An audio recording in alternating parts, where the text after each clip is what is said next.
வணக்கம் அன்பர்களே. இப்போ நம்ம இதில் பார்த்துக்கிட்டு இருக்கிற ரதம், அதாவது பல்லக்கு, செண்பகவல்லியம்மன் கோயிலில் நேற்று இரவு திருக்கல்யாண வைபவம் நடந்தது. அதில் அவ்வளோ சிறப்பாக கல்யாணம் முடிஞ்சு அடுத்து இந்த ரதத்தில் பாருங்கள், முன்னாடி இது ஃப்ரண்ட்டு பக்கம். இந்த ரதத்தில் சாமியை வச்சு சுற்றி கோயிலை சுற்றி ஃபுல்லாக ஊர்வலம் கொண்டு வந்தாங்க. இது பார்க்குறதுக்கு அவ்வளோ அழகாக இருக்குது. நான் இதை பார்த்து நல்லா ரசித்தேன். முதல் நாள் கல்யாணத்தன்னைக்கும் நல்லா ரொம்ப சிறப்பாக இருந்தது. அடுத்து பாருங்கள், இப்போ இது சைடு, அதாவது அந்த வண்டியோட பல்லக்கோட சைடு பகுதி. அதில் நடுவில் கேப் விட்டு அதில் உட்கார்ற மாதிரி சாமி இருக்கிற மாதிரி வச்சு அந்த இடத்துல தான் சாமியை வச்சுருந்தாங்க. சுற்றி பாருங்கள், எவ்வளோ அழகாக ஃபுல்லாகவே அந்த வண்டி பூராமே, அந்த பல்லக்கு பூராமே பூவிலே பண்ணியிருக்காங்க.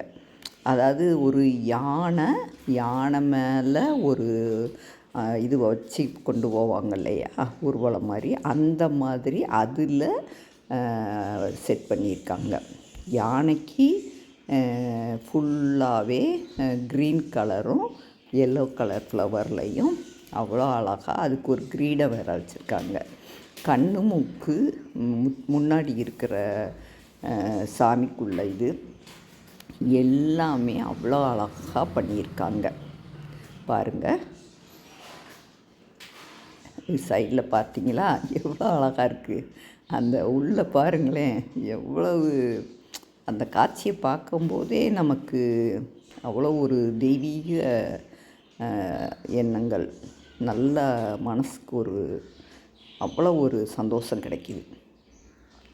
கலர் பூக்கள், வண்ணப்பூக்கள் எல்லாத்துலேயுமே அலங்காரம் பண்ணி இது 2 சைடுலேயும் இதே மாதிரி பண்ணியிருக்காங்க. அடுத்து இந்த சைடு பின்பக்கம். அடுத்து இது ஒரு சாதாரண லைட்டாக ஒரு வண்டி மாதிரி தான். அந்த வண்டி கீழே சக்கரம் மட்டும்தான் இருக்குது. அது மேலே தான் இவ்வளவு செட் பண்ணியிருக்காங்க.